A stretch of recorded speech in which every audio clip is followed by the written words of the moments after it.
Okay, this is my new stovetop that I installed, and if you're watching this, it's because you've got the same problem I do, where you have a gap. Now, when I shimmed this, I had to build this shim. There's shims under here. I pulled the stove this way so it's up against the granite here, because I wanted to have all my filler in the back. So it's kind of hard to tell, but this is pretty. I tried to make this level. So my plan is to cut a piece of glass. It'll fit right here. Paint it black on the bottom and just stick it down. See what that looks like. Okay, there isn't any audio here, but this is where I'm cutting the strips of glass. I just bought a 12 by 36 sheet of glass at Home Depot. It was like 10 or 11 bucks. And this is just a cheap glass cutter off Amazon. The main thing with the glass cutter is just like practice, but firm. You want to hear it kind of cracking the whole time you're doing it. Then the big secret is doing this where you tap it and you see how it's making that line. That's where the crack is, and you want to really tap it until you got a nice line or crack all the way across. And you can hit it harder than I'm hitting it there. I keep going back and forth, and I found out you can actually smack it pretty hard to get a good, nice, clean break. And then once you get it, it'll just fold right over.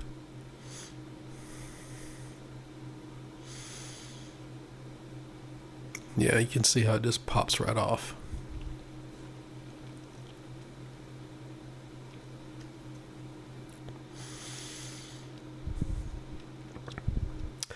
And now this is where I'm spraying the back of it. And you can see there's already one I already did, because I did one and it just turned out like crap. So I decided to get rid of it and start over. And this is where I'm showing you this is the first one I did. Like the end, you can see how it's kind of jagged. It got messed up. And then also I only did one strip of glass, so it sat at a lower height than the stove top, and it just didn't look right. None of it looked good. It looked okay, proof of concept, but just not great. So I very carefully beat it out and decided to do a little more touch-up paint and then make another one, a double layer this time.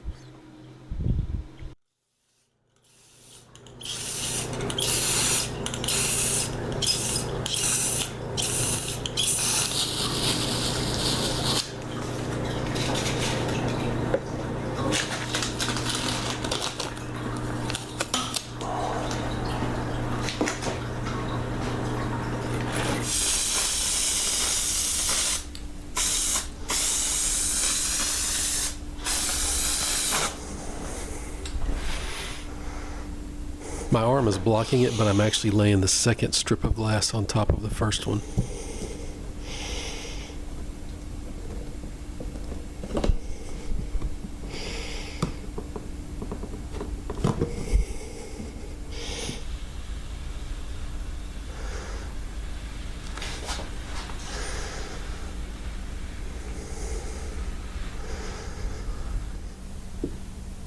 Okay, I don't know how well the camera will pick this up, but I'm going to try to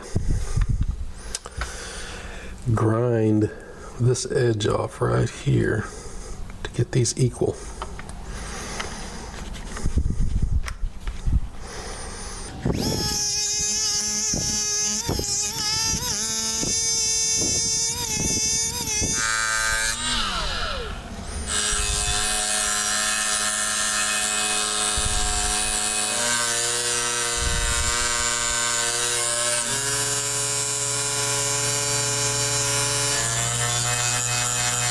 Put this in place here.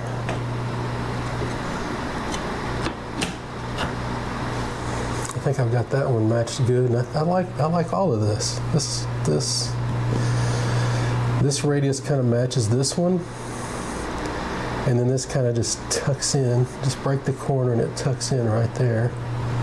Okay, I didn't film it, but what I did is I put a piece of tape on the surface that will be facing up. Place of the surface you're going to see, and I pushed it on there real good, and I laid it down, And so then I went around and painted all the way around the edges and everything. So this is like the bottom. This is what's going to get glued down. But having painted the edges black and the bottom black, I'm hoping that any imperfections or any of that place where the glue kind of dissolved the paint, it should hopefully all disappear.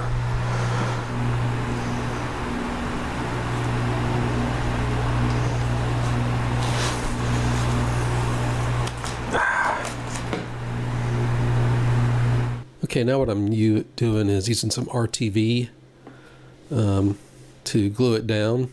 And unlike the first time, I'm just putting like a couple of dabs because that stuff really works on glass. It seemed to make a really super strong bond. And then I get the strip and I just gently place it down. Just be careful with fitting it in that gap. And then I kind of come look at it and just scoot it over just a hair.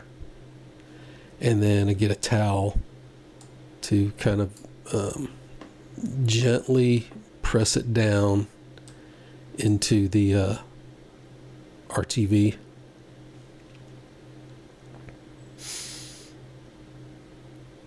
Then once that's done, put the lid on the vent. And then I'm going to run it up and down just to check clearance, because that's while that RTV is drying, I want to make sure this thing is where it needs to be and there's no rubbing or interference, but it fit perfectly.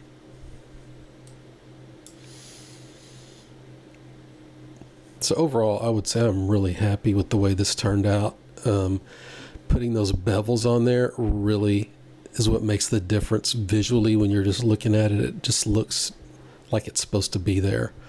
I liked this. There's also, you can buy like stainless steel inserts that would basically sit underneath the stovetop, and you set on the measurements, and where I had the glass, that would be stainless steel. But I just liked the look of having that black. And I did it for $20, you know, plus my time. And those stainless steel inserts were like very expensive. I don't remember what they were, but it was way more than I wanted to pay. Especially I wanted to try this first to see if I liked it and actually think this looks better. The only thing I would do is, if you're going to do this, is maybe do some research and find out what like the blackest black paint is. Because the paint, you can see it is a little lighter than the stovetop. I mean, you don't really notice it unless you're looking at it and the camera really aggravates it. It's not that noticeable in person. But that's the one thing I'd see if you can find, maybe do some research and find out whatever the blackest of black paints is and use that. But other than that, it actually worked out really well. So if you got any questions about it, how to do it, what I did, anything like that, just put them in the comments. I always try to help people out there. And if you liked it, give me a like. If you don't like it, give me a like. And I hope that's really helped you out. And see ya.